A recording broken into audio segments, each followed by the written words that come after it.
entrepreneur, dentist, advisor, and podcast. So, my podcast today, I had a special guest, Mr. Brian Colao from Dykema DSO, and he's one of the most known attorneys in the DSO space. So, I've known him for a few years, but I haven't had a chance to really dive into things. We started working with the company recently. I asked him to be a guest, so he said he'd be a guest on my podcast here. So we have him live right now. I know he's jumping off of one thing to the next, so I wanted to catch him, ask a few questions.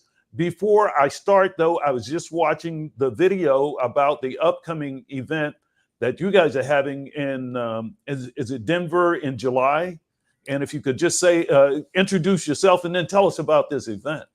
Well, Dr. Lanier, it's my pleasure to be here. I'm Brian Colao, for those that don't know, the director of Dykema's DSO industry group. And I think what you're talking about is our industry leading event. That's going to be July 10th through the 12th, the Dykema DSO industry event. It's at the Gaylord Rocky Mountain Resort in Denver, July 10th through the 12th. Last year was our 10th year anniversary, and we set an all-time attendance record for a DSO event. We had over 2,000 people. This year, we're shooting for around 2,500 people. Dr. Lanier, I know you and your team are going to be there, and I just look forward to seeing everybody in Denver. The event, we had 41 people there 10 years ago when we started, and now we've got over 2,000. So it's an incredible event. Wow, I look forward to doing that. And Brian, you're such a rock star in this space. So I'm going to start with some questions I think that could help my group because I have my book, the Entrepreneur Dentist: How to Exit Your Dental Business Rich. So one of the things I want to do for any of the people I'm mentoring out there, and I always think, at least going in, the younger ones that are starting, you need to go, at least for me. The ideal thing once I had an exit, well, what if I went in with the exit in mind? And with that, I'm going to go through a series of questions, but let's keep that in mind, that always working with that, how do we do the exits? And I know you guys are here to advise us along the way on all of these things, but I'm going to start with a few questions. Can you tell us about your journey and how you became a prominent figure in this DSO space? Yeah, I mean, you can't make this stuff up, Doc. I mean, I've been here 29 years. This is my 29th year doing it, not quite as long as you, but a long time. And, I got my start in the late 1990s. There was the very first DSO, and they didn't do things right. I mean, this is water under the bridge. Obviously, the industry is completely different now. But back in the late 1990s, some of the DSOs weren't following the rules, and I was starting my career, and about 90 orthodontists came to the firm that I was at the time and said, you got to help us with this. We feel like they're, not doing things correctly, not following the rules. It's making us difficult. And no one had the term DSO. It was called like a practice management company or something back then. And we ended up, it was a journey of about 4 or 5 years of court proceedings and other things. And that journey on behalf of those 90 some odd orthodontists that ended up, getting everything resolved in a very satisfactory way, sort of made the rules on what, the law says with respect to management agreements, what the DSO is allowed to do, what the DSO is not allowed to do, what you have to do to have a compliant organization. There really wasn't a lot of case law. The courts hadn't even considered this situation. They were like, what is this? You got a dental practice. This is management company. What happens here? The courts were learning. And as a result of literally that 5-year journey from about, 1997 or 98 till about 2002, when that stuff started to wrap up, that was the beginning. And at the end of that, my phone started to ring off the hook because a lot of investors and a lot of very early stage DSOs, and you would know their names now, they have hundreds and hundreds or thousands of offices, but back then they were like 20 offices, 15, 20. They said, hey, is there a way to do this right? We know all these legal proceedings resulted in court rulings and maybe people weren't doing things correctly, but is there a way to do this? We love dentistry. We love the dental space. We want to invest. We want to create these, at that time, management organizations, but is there a way to do it legally? And I said, yes, there is. These other companies didn't follow those rules, but yes, quite clearly we could. And starting in the early 2000s, maybe I got 5, then 10, then 15, then 20 DSO clients. And now, 29 years later, our group, I mean, first of all, back then it was just me and a couple associates. Now I have 72 professionals on my team, and we represent over 700 dental organizations in all 50 states and 6 Canadian provinces in Europe and Australia and Japan. Wow. You guys have grown. I do remember that space back then, especially ortho, because a few, like you said, ran in the ditch. And there's because there was a lot of consolidation that was coming together quick, and things weren't even back then. For me to expand beyond 2 offices, I had to hire a firm and go through all of the corporate thing to add just a 3rd and a 4th office, because at that time it was only allowed to have 2 offices per doctor in the state of California. Yeah, so, that's right. That's right. Because you of course started your journey in California, and that had a whole set of specific rules. Still does. I mean, even to this day, California does things the California way, and the rest of the country does it, a different way.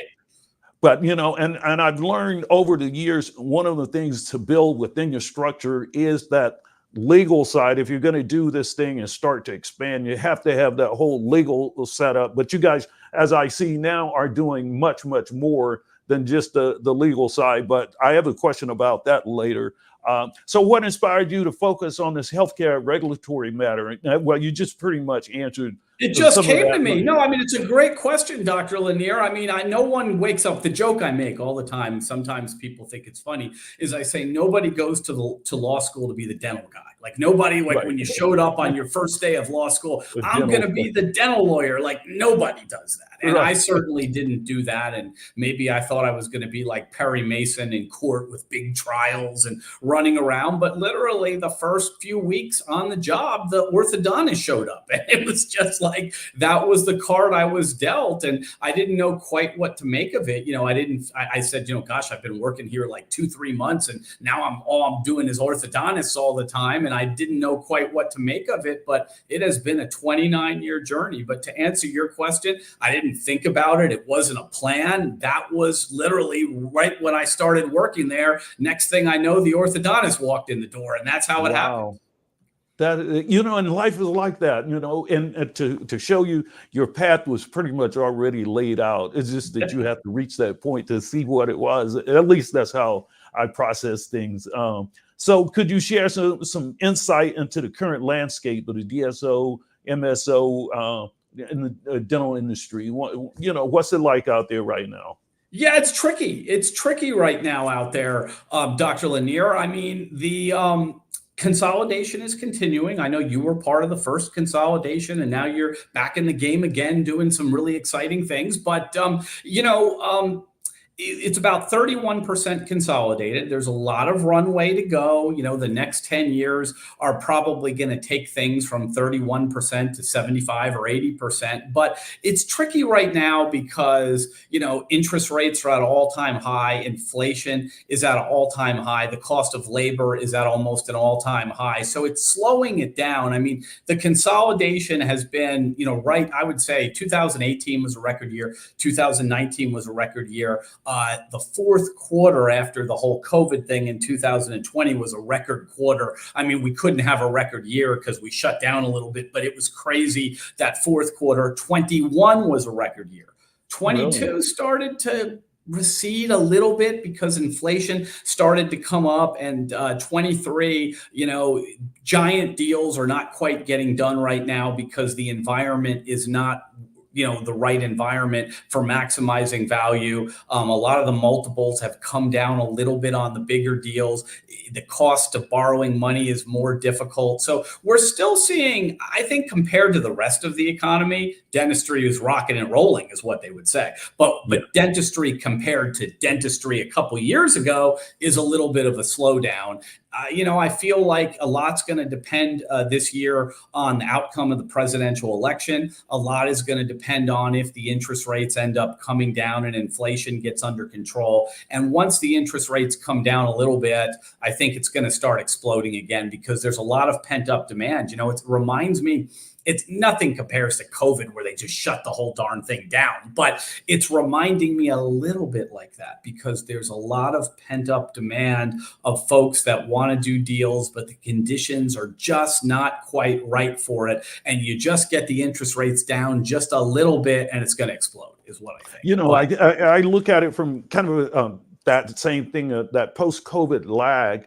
and the numbers, of course, lagged some. So anybody trying to exit right now, the numbers would be down for the post-COVID, and then coming back, it's going to be a little bit setback. But then, like you said, the interest rates and so forth. But I think all of that is we're starting to walk away from it, and just so I think there's some light at the end of the tunnel. I start to see. I mean, just for what I'm trying yeah, I to mean, do. what's really driving it now, Dr. Lanier, is there's a lot of dentists that are in their 60s, maybe older, late 50s, and they've been very smart with their money. They've had a great dental practice for the last 25, 30 years. They've done terrific.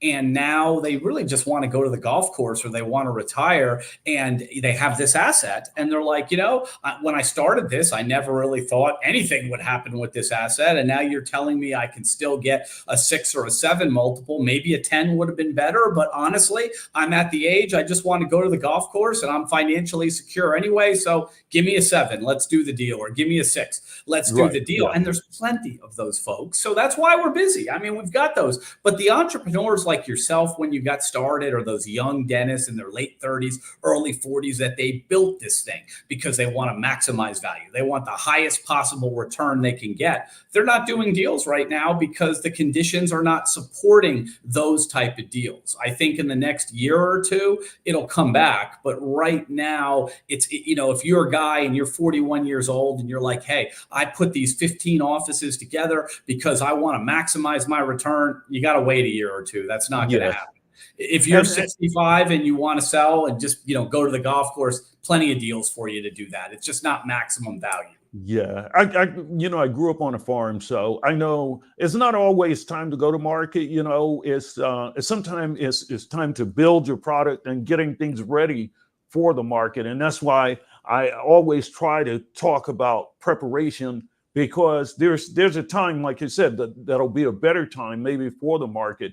But then you have to talk about growing the platform. And I like those things of getting people together with resources and so forth to grow the platform. And that's the thing I see where a lot of us, we wait too late to spend the money on the legal side. And we have these kind of problems. I think one is structure and setting up the right kind of structure initially. But then I also see a lot of times when we have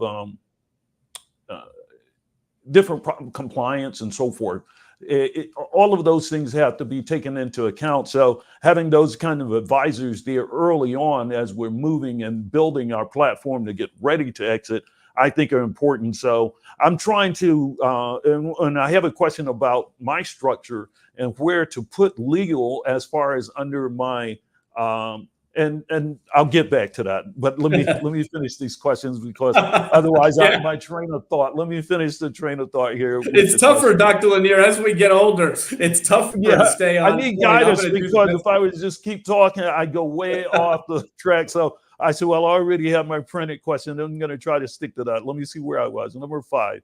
Okay, you've been involved in several significant legal cases related to corporate practice, dentistry, and fee splitting, so forth.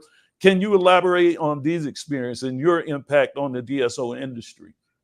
Yeah, I mean, it's really made all the difference in the world for me beginning my career the way I told you, with the 90 orthodontists just knocking on my door, because compliance became critical to me. And it's interesting because I interface every day, as you know, with a lot of M&A attorneys and corporate attorneys and other folks, and none of them really had the experience I had of the 90 orthodontists on day one and all the legal actions over compliance. And everything I do, whether I'm on the buy side, the sell side, I'm representing a lender, is with an eye towards making things are compliant and making sure we can scale it up and maximize value. But a lot of the other folks, they just want to get the deal done. They got their blinders on. We got to get the deal done. It doesn't matter. We got to get the deal done.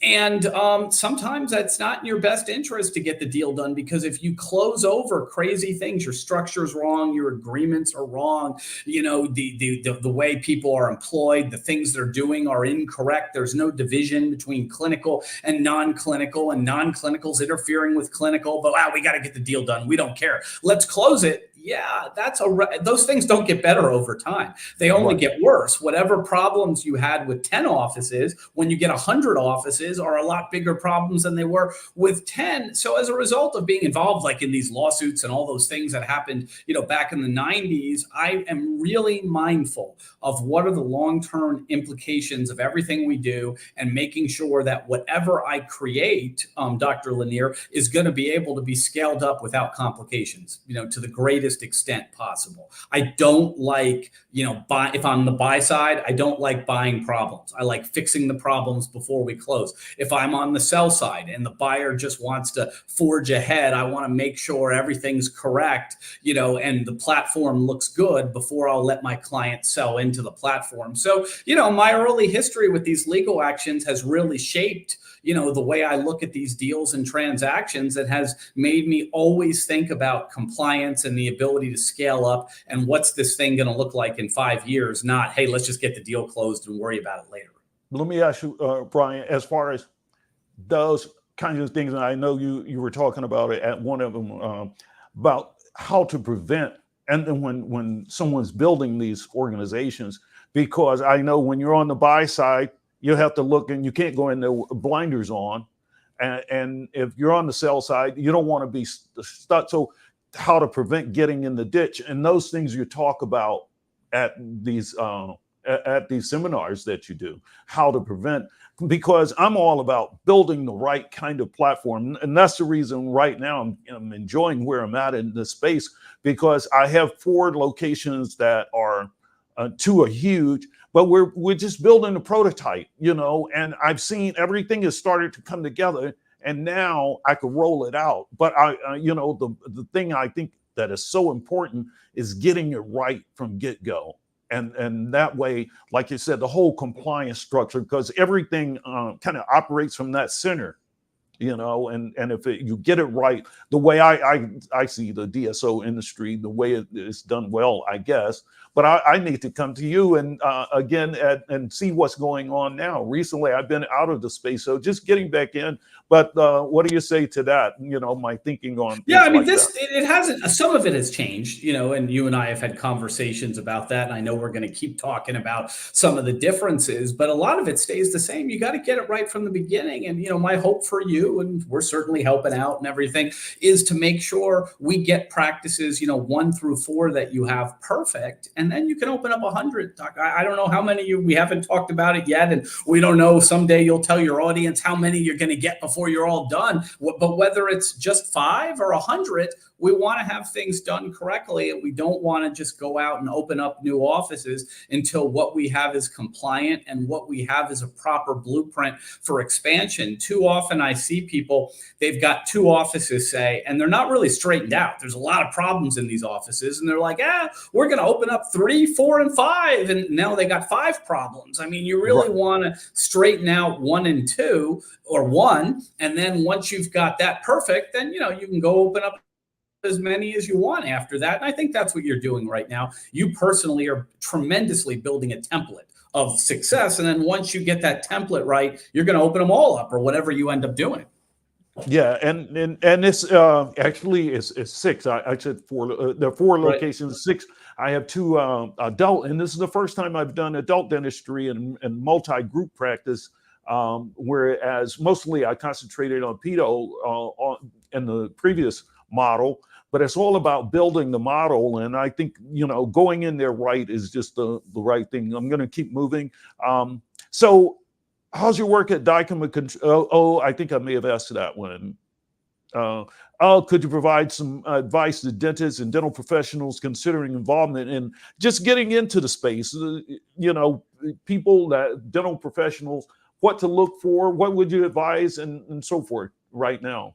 Well, there's a lot of opportunities. The it's not what you think it is. Like, if you're thinking about getting involved and maybe you read some books that are outdated or you talk to some older dentists or older folks, it's not what you think it is. The DSOs are, if the whole industry is evolving towards DSOs, and that's an enormous amount of opportunities for dentists and non-dentists. I mean, if you are a non-dentist and you've got a really sharp mind, and maybe under the old model, you might be an office manager. That's the best you're going to do is, they work for, I'm working for Dr. Lanier and he really likes me and I'm his office manager. And every year or so, maybe I ask him for a little raise and, that's about the best I'm going to do. Under the DSO world that we live in now, there are tons of management positions, regional, vice presidents, regional managers, directors over them, folks that work in the whole home office. So if you show up, even as a non-dentist, and you're really a good business person and you understand the business of dentistry, there are hundreds and hundreds of positions that have advancement that, are highly compensated positions. They'll give you stock in the organization. I mean, it's just, there's so many opportunities right now that wouldn't have been there in the traditional dental model, just the owner associate model, the traditional, you got an owner, maybe there's an associate, it's a solo practice. There's not a lot of opportunities there. Here, there's a whole world of opportunities for dentists too. Yeah. You can hold a bunch of positions. It's not just, hey, I'm an associate here and I'm just, practicing dentistry. You can be a clinical director. You can be, a hygiene director. You can be, a liaison between the DSO and the practices. You can be a trainer. You can teach seminars and courses like you and I do. I mean, there are just so many opportunities right now in dentistry that were not there even 10 or 12 years ago.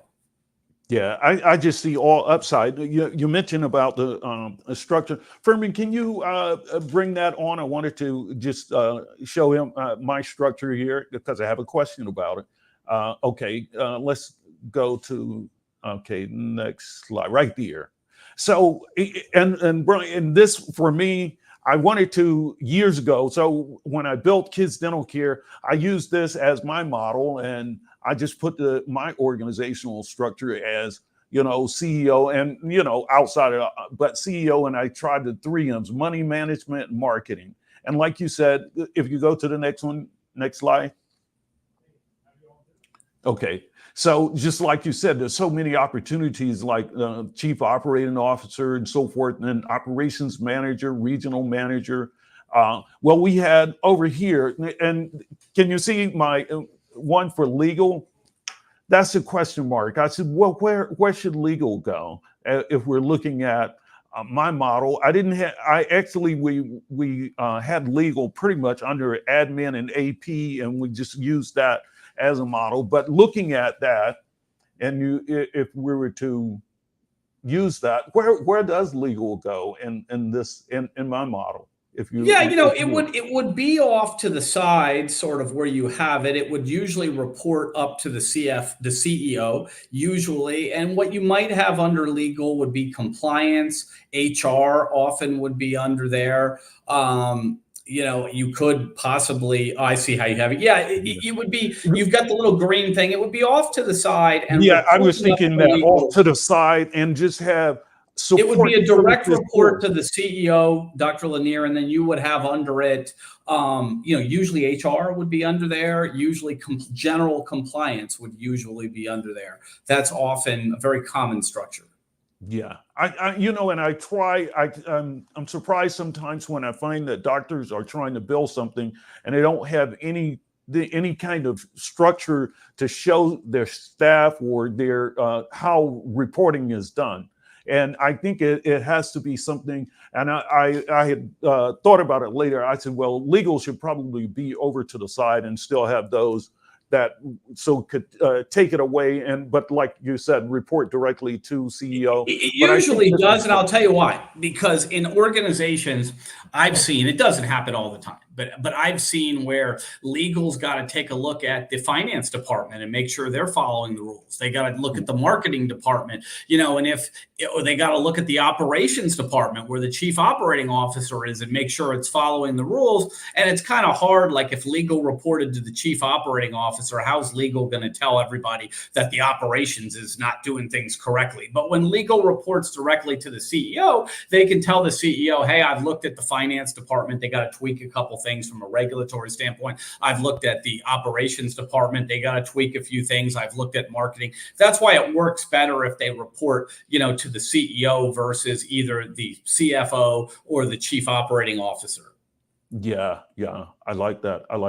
That kind of clears things in my mind, because before I kind of had it over there, and it would report directly to me, but I would go through sometimes admin and we work together. But I think, pulling it off to the side helps a lot. Legal's got to be able to tell you, look, Dr. Lanier, I'm not, the operations department is making some mistakes over here. You got to fix it. Or I looked at the advertising and marketing. I'm concerned about what's happening. And the only way that really works is if it reports directly to the CEO. If they report to one of these others, sometimes it hurts their effectiveness. I love it. Let's go back to some questions here, but even since we have just a few more minutes, I was listening to some of the services and things that you guys are going to be talking about at the event, and I just want to expose people to, because I know it was a lot of different categories that they're addressing. So can you just kind of go through a few of those categories, and so that we can see what it's going to be about? Yeah, look, one thing that I'm really proud of, and I'm glad you gave me the opportunity to talk about it a little bit, is the most powerful 3 hours in the history of the DSO industry. You probably saw that on our video where we announced the agenda for our event. It's 15-minute digestible segments that cover basically, my goal with this was, if somebody walked in the room and they said, I'm going to create a DSO, or my DSO has 5 offices or 50 offices, and I want to know, or 100 or 1,000, I want to know everything I would need to worry about. Everything that either will increase my EBITDA, because Dr. Lanier, it's all EBITDA driven. Any type of expansion, anything you want to do in a DSO has to contribute to the growth of EBITDA, or you're going to be in trouble. One question. With now, since I was out, I came back about 5 years later. Doctors are being compensated about 5% higher than it was before I left. There's a lot of costs now.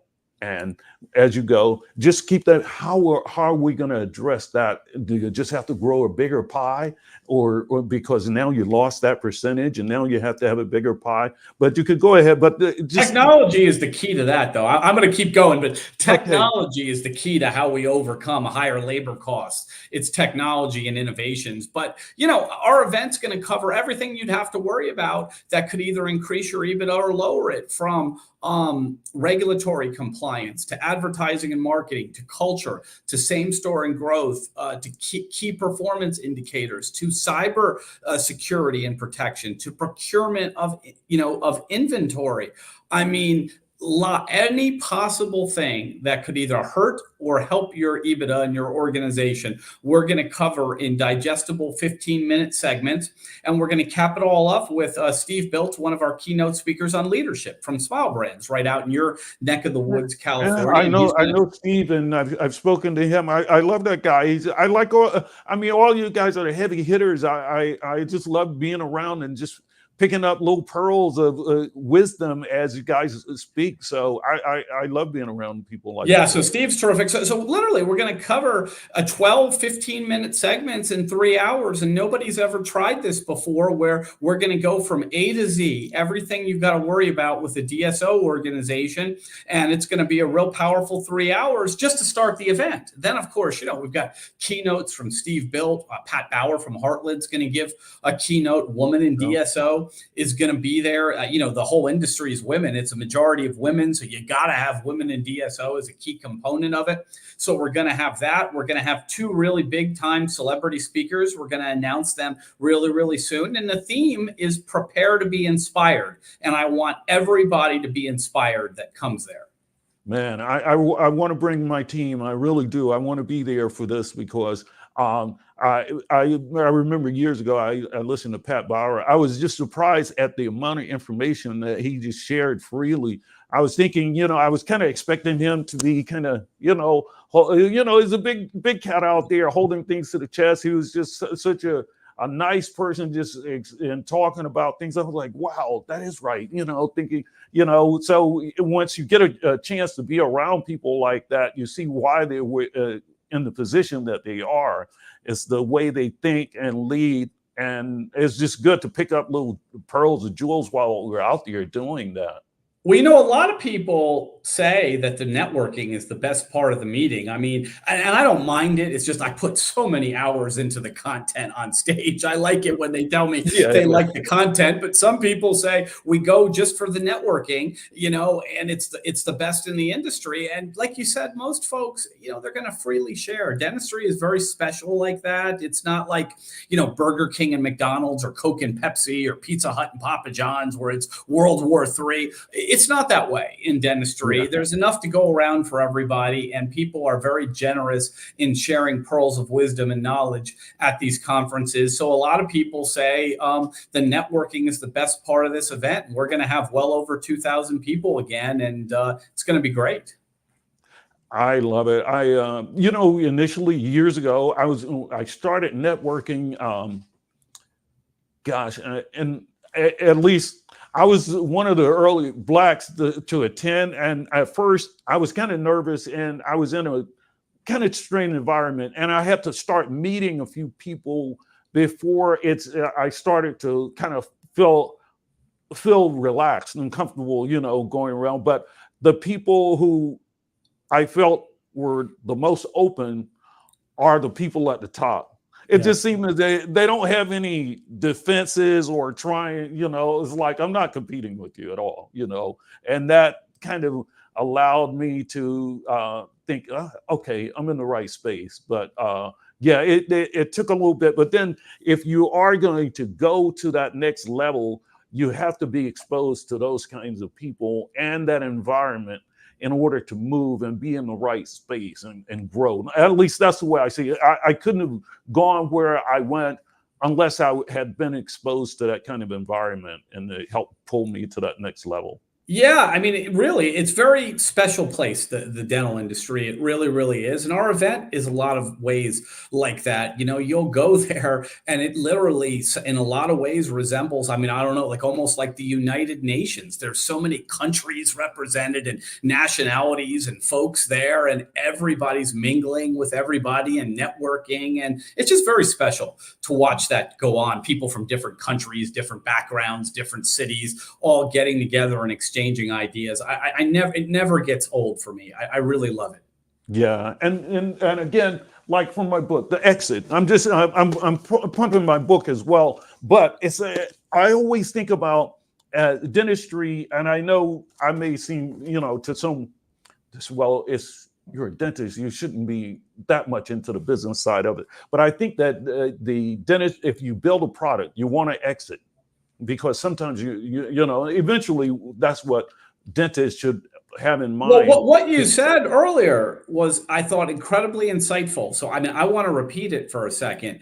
You got to plan for the exit at the beginning. I mean, there's always going to be somebody that just walks up, just like those 90 orthodontists showed up for me and it just happened and you didn't know. But when you're building, a dental organization from the beginning, now that we know what success looks like, and we know what can be done. I know, Dr. Lanier, when you founded your very first dental office, you probably didn't know what's going to happen from here. I'm going to treat patients and let's just hope for the best. But now that we know the model, it's all rolling up to DSOs and dentistry is evolving. You have to be very thoughtful. And what you said a few moments ago, create it with the exit in mind. And there are actions you can take from day one that help you when the time for the exit comes. And it was one of the most insightful things you said a few minutes ago, and I just felt like it was important to repeat it. Yeah, and that's why I want to use you guys as part of my team. I right now I'm at the second go round. I'm building a team. I'm recruiting people. I'm actually having to pay more. So like you said, technology, I am buying some technology to help me produce more.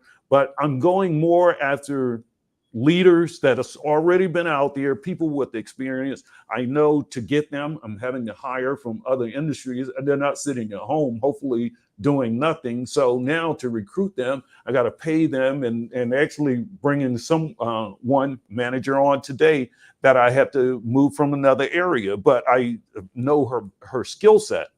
So I needed that to build my team. So I'm bringing in people, and I'm just building this platform so that we can, once we got everything in place, boom, and just go like that. So I want to have all of the strategies, the legal and so forth.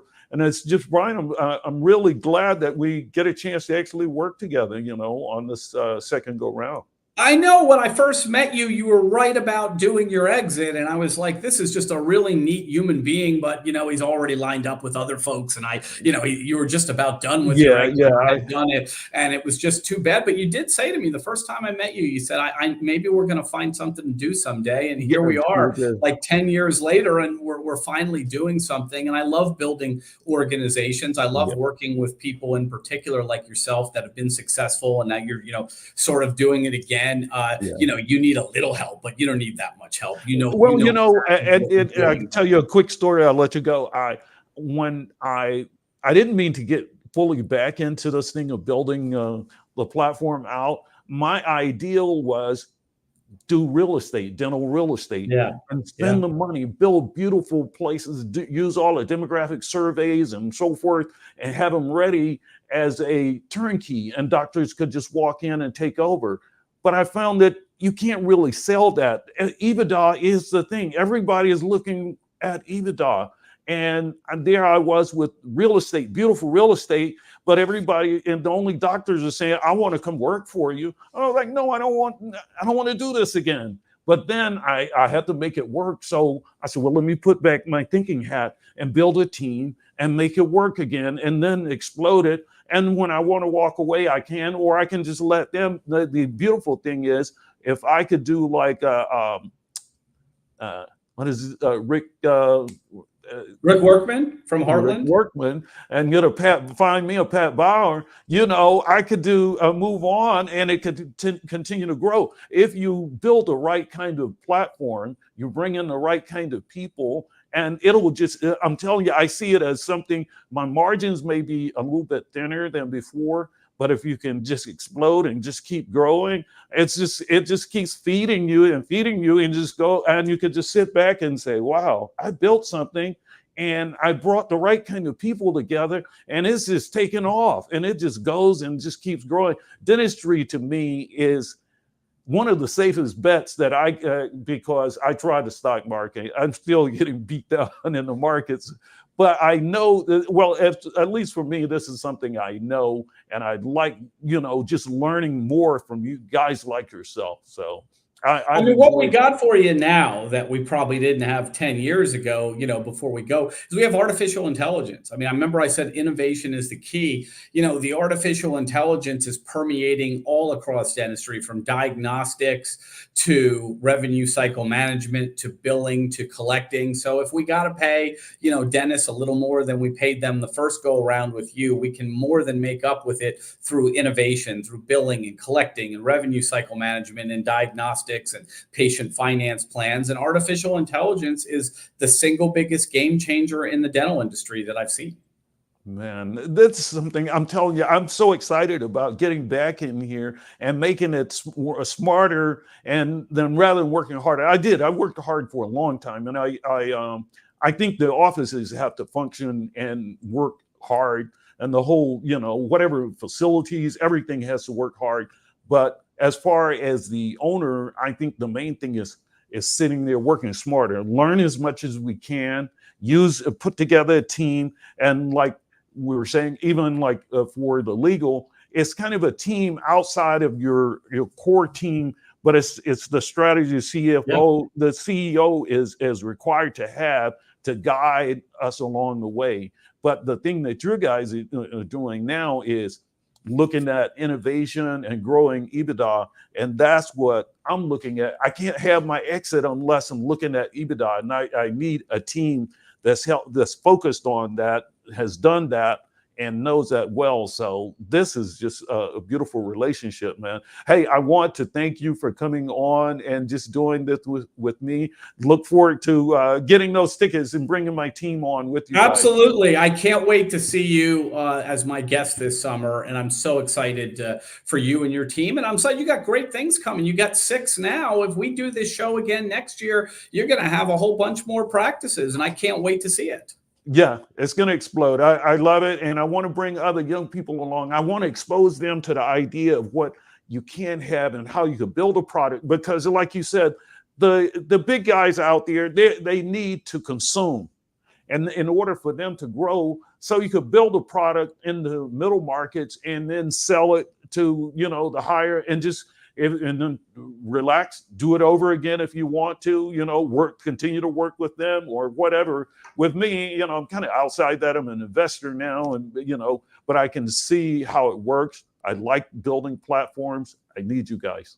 It keeps us all young. It keeps us all young. It does. It keeps us going, man. And that's one of the things I realized. I sat back for a few years, and if you have nothing to do, you really start to feel like you're dying on the vine. So I'm back at it now, and I'm having fun doing what I'm doing, and some of the things that I'm learning right now, I mean, I would be missing this if I was on the sideline. This is some of the best I've ever had, even though we're going through this thing right now, I see that daylight. I see a little bit of daylight. So let's have fun. Thank you so much for coming on and joining us today. Thank you, Dr. Lanier. I just love being here. All right. Hey, have fun and take care then, Brian. Thank you. All right. All right.